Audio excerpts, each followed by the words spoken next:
అందరికీ నమస్కారం. Welcome to my channel.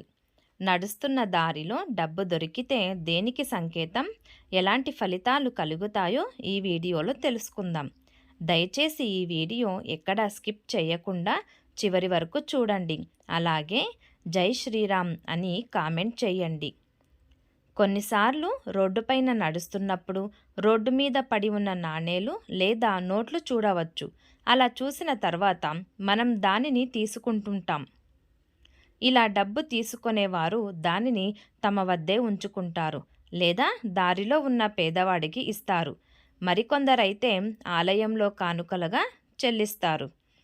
ఇలా రోడ్డు మీద పడి ఉన్న డబ్బును తీసుకోవడం మంచి జరుగుతుందా లేదా ఏమైనా చెడు జరుగుతుందా అనే పూర్తి వివరాలు ఈ వీడియోలో తెలుసుకుందాం. దయచేసి ఈ వీడియో ఎక్కడా స్కిప్ చేయకుండా చివరి వరకు చూడండి. రోడ్డు మీద పడి ఉన్న డబ్బును తీసుకోవడం మంచిదేనా అని అడిగితే అవును.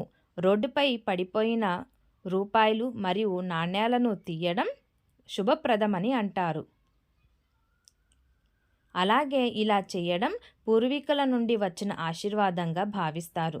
ప్రస్తుతం మహాలయ పక్షం జరుగుతోంది మరియు మీరు రోడ్డుపై డబ్బును చూస్తే మీ పూర్వీకుల నుండి మీకు ప్రత్యక్ష ఆశీర్వాదం లభిస్తుందని శాస్త్రాలు చెబుతున్నాయి. మీరు రోడ్డు మీద నాణ్యం చూస్తే మీకు మంచి రోజులు ప్రారంభమయ్యాయని అర్థం. మీరు మంచి ఉద్యోగం పొందబోతున్నారని సూచించడానికి అలాంటి సంకేతాలు శాస్త్రాలు చెబుతున్నాయి. మీరు ఇలా డబ్బు కనుగొంటే మీరు ఖచ్చితంగా విజయం సాధిస్తారు.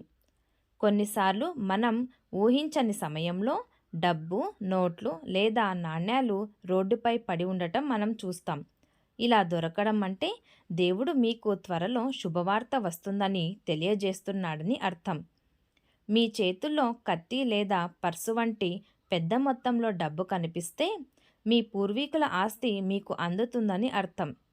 మీరు అందుకున్న డబ్బు మీది కాకపోతే దయచేసి దానిని నిజమైన యజమానికి ఇవ్వండి. ఇది మీకు గొప్ప అదృష్టాన్ని తెస్తుంది. మీరు అకస్మాత్తుగా కిందకి చూసినప్పుడు డబ్బు పడి ఉన్నట్లు కనిపిస్తే అది మీకు సానుకూల శక్తులను తెస్తుందని అర్థం. మీరు సమస్యలతో పోరాడుతున్నప్పుడు దేవుడు మీకు ఈ సంకేతాలలో కొన్నింటిని చూపిస్తాడు. మంచి విషయాల కోసం ఎదురు చూస్తున్న వారికి ఇది మంచి భవిష్యత్తు కూడా అవుతుంది. రోడ్డు మీద డబ్బు చూడటం శుభసూచకమే అయినప్పటికీ దానిని వృధాగా ఖర్చు చేయకుండా ఉంచుకొని సరైన వ్యక్తికి ఇవ్వడం పుణ్యప్రదంగా పరిగణించబడుతుంది. మీరు ఇలా చేస్తే దేవుడు మీకు తప్పకుండా మంచి శుభం కలుగుతుంది. ఈ వీడియో మీకు నచ్చినట్లయితే ప్లీజ్ లైక్ చేసి మీ ఫ్రెండ్స్కి షేర్ చేయండి. అలాగే మా కొత్త వీడియోస్ మీకు వెంటనే చేరాలంటే మా ఛానల్ని సబ్స్క్రైబ్ చేసుకొని పక్కనే ఉన్న బెల్ ఐకాన్ని ప్రెస్ చేయండి. Thanks for watching.